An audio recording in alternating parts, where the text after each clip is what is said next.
नमस्कार। प्रादेशिक समाचार के साथ मैं पूनम किरकेट्टा। पहले मुख्य समाचार। प्रधानमंत्री नरेंद्र मोदी 27 जनवरी को परीक्षा पे चर्चा 2023 कार्यक्रम को करेंगे संबोधित। केंद्रीय शिक्षा मंत्री धर्मेंद्र प्रधान ने आज नई दिल्ली में कार्यक्रम की तैयारियों की समीक्षा की। केंद्रीय मंत्री अर्जुन मुंडा खूंटी में आयोजित जन पंचायत में स्थानीय जनप्रतिनिधियों का केंद्रीय योजनाओं की सफलता के लिए निगरानी करने का किया आह्वान। मुख्यमंत्री हेमंत सोरेन धनबाद में जैप 3 परिसर में आयोजित पारण परेड समारोह में हुए शामिल। राज्यों को बेहतर दिशा देने के लिए बेहतर व्यवस्था बनाने पर दिया जोर। सूक्ष्म लघु एवं मध्यम उद्यम मंत्रालय की निर्यात संवर्धन और जेम पोर्टल आधारित 2 दिवसीय संगोष्ठी रांची में शुरू। एमएसएमई इकाइयों के हित में राज्य सरकार का प्रयास जारी। और बाघमारा विधायक ढुल्लू महतो ने समर्थक राजेश गुप्ता को पुलिस हिरासत से जबरन छुड़ा ले जाने के मामले में अदालत में किया आत्मसमर्पण। और अब समाचार विस्तार से। प्रधानमंत्री नरेंद्र मोदी 27 जनवरी को दिल्ली के तालकटोरा इंडोर स्टेडियम में परीक्षा पे चर्चा कार्यक्रम को संबोधित करेंगे।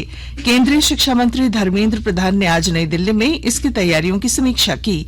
श्री प्रधान ने आगामी परीक्षा पे चर्चा पर विद्यार्थियों, अभिभावकों और शिक्षकों के साथ जुड़ाव बढ़ाने का आह्वान किया। कार्यक्रम में प्रधानमंत्री नरेंद्र मोदी विद्यार्थियों को परीक्षा के तनाव दूर करने और उत्कृष्टता प्राप्त करने के लिए प्रेरित करेंगे।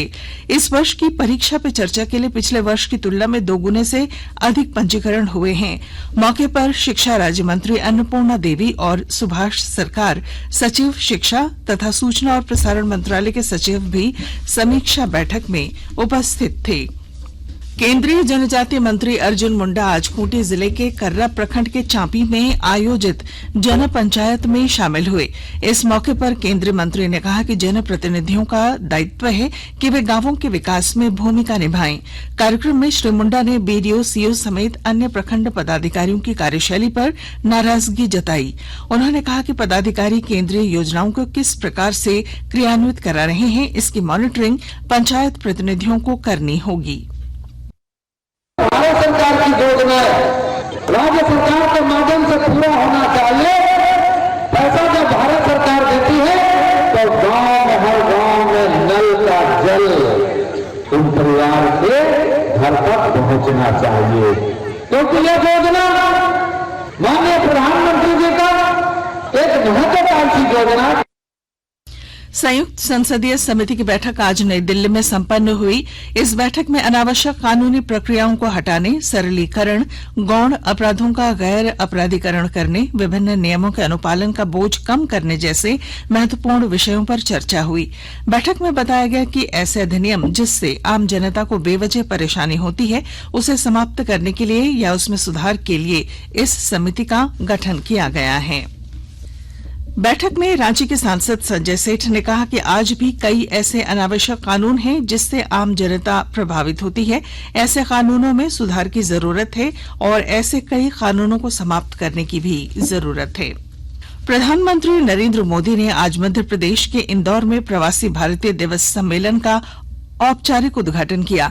8 से 10 जनवरी के बीच आयोजित सम्मेलन में दुनिया भर के करीब 70 देशों के प्रवासी भारतीय इसमें भाग ले रहे हैं। प्रधानमंत्री ने कहा कि आज भारत दुनिया में कौशल और ज्ञान का केंद्र बनने की क्षमता रखता है।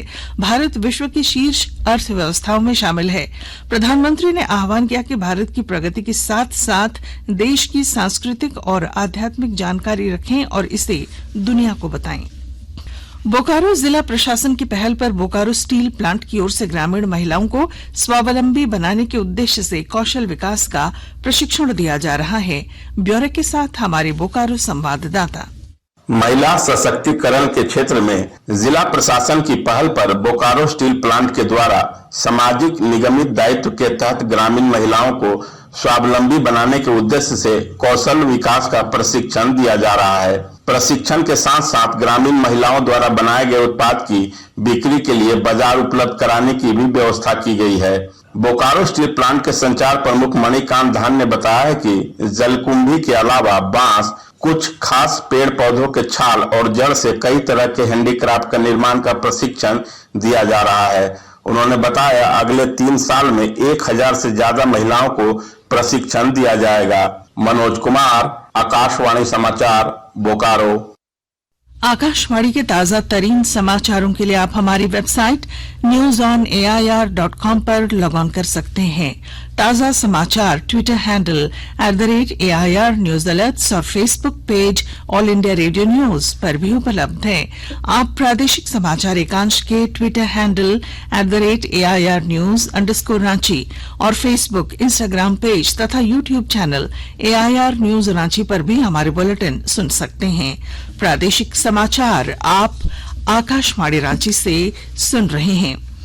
मुख्यमंत्री हेमंत सोरेन ने कहा है कि राज्य को बेहतर दिशा देना है तो बेहतर व्यवस्था देनी होगी। जितने भी पुलिस लाइन और जैप मुख्यालय हैं उसका 2 साल में जीर्णोद्धार किया जाएगा। मुख्यमंत्री आज धनबाद के गोविंदपुर में जैप 3 परिसर में पारण परेड समारोह को बतौर मुख्य अतिथि संबोधित कर रहे थे।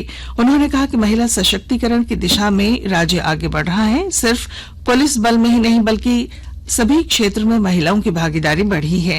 उन्होंने आशा व्यक्त की कि राज्य की विधि व्यवस्था ठीक करने और महिला उत्पीड़न समाप्त करने के लिए जवान काम करेंगे।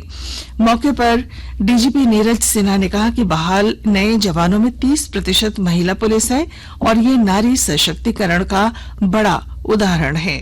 सरकार ने साल में 13 महीने का वेतन देकर पुलिस कर्मियों को तोहफा दिया है। पुरानी पेंशन बहाल करना भी सरकार का बड़ा फैसला है। सूक्ष्म, लघु एवं मध्यम उद्यम मंत्रालय की ओर से आज रांची में निर्यात संवर्धन और जेम पोर्टल पर आधारित 2 दिवसीय संगोष्ठी का आयोजन किया गया। मौके पर उद्योग विभाग के निदेशक जितेंद्र कुमार सिंह ने बताया कि इसका उद्देश्य MSME इकाइयों को निर्यात संवर्धन, जेम पोर्टल, नए बाजार उपलब्ध कराना, राष्ट्रीय और अंतर्राष्ट्रीय बाजार में नवीनतम चलन समेत कई नीतियों के बारे में जागरूक करना है। श्री सिंह ने कहा कि MSME के क्षेत्र में नवीन तकनीकों का प्रयोग किया जा रहा है। उन्होंने बताया कि MSME मार्ट की सुविधा उपलब्ध कराने का प्रयास किया जा रहा है।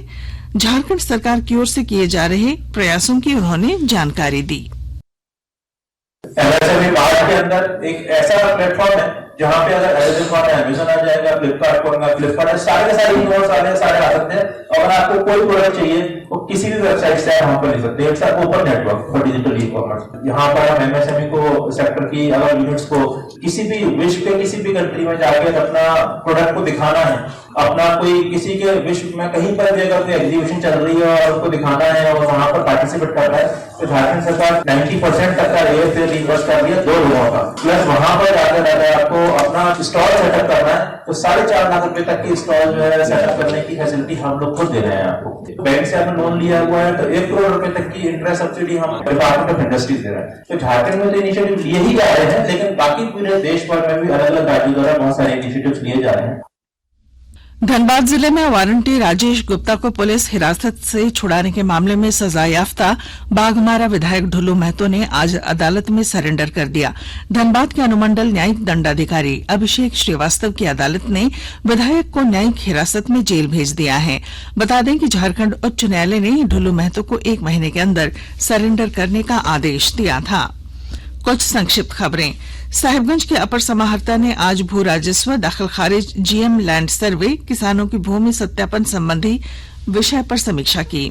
हजारीबाग सदर विधायक मनीष जायसवाल ने प्रधानमंत्री टीबी मुक्त भारत अभियान से प्रेरित होकर अपने विधानसभा क्षेत्र के 254 टीबी मरीजों को गोद लिया है। हजारीबाग के करजन ग्राउंड में जिला लॉन टेनिस एसोसिएशन की राज्य स्तरीय प्रतियोगिता शुरू हुई। रांची रेल मंडल से परिचालित हटिया टाटा नगर पैसेंजर ट्रेन आज 2 घंटे 40 मिनट विलंब से हटिया से प्रस्थान करेगी।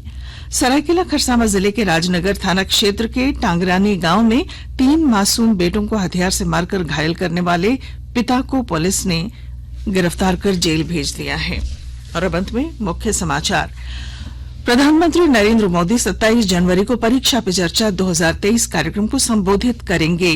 केंद्रीय शिक्षा मंत्री धर्मेंद्र प्रधान ने नई दिल्ली में कार्यक्रम की तैयारियों की समीक्षा की। केंद्रीय मंत्री अर्जुन मुंडा खूंटी में आयोजित जन पंचायत में स्थानीय जनप्रतिनिधियों का केंद्रीय योजनाओं की सफलता के लिए निगरानी करने का किया आह्वान। मुख्यमंत्री हेमंत सोरेन धनबाद में जैप 3 परिसर में आयोजित पारण परेड समारोह में हुए शामिल। राज्यों को बेहतर दिशा देने के लिए बेहतर व्यवस्था बनाने पर दिया जोर। सूक्ष्म, लघु एवं मध्यम उद्यम मंत्रालय की निर्यात संवर्धन और जेम पोर्टल आधारित 2 दिवसीय संगोष्ठी रांची में शुरू। और इसके साथ ही आकाशवाणी रांची से प्रादेशिक समाचार का ये बुलेटिन समाप्त हुआ। नमस्कार।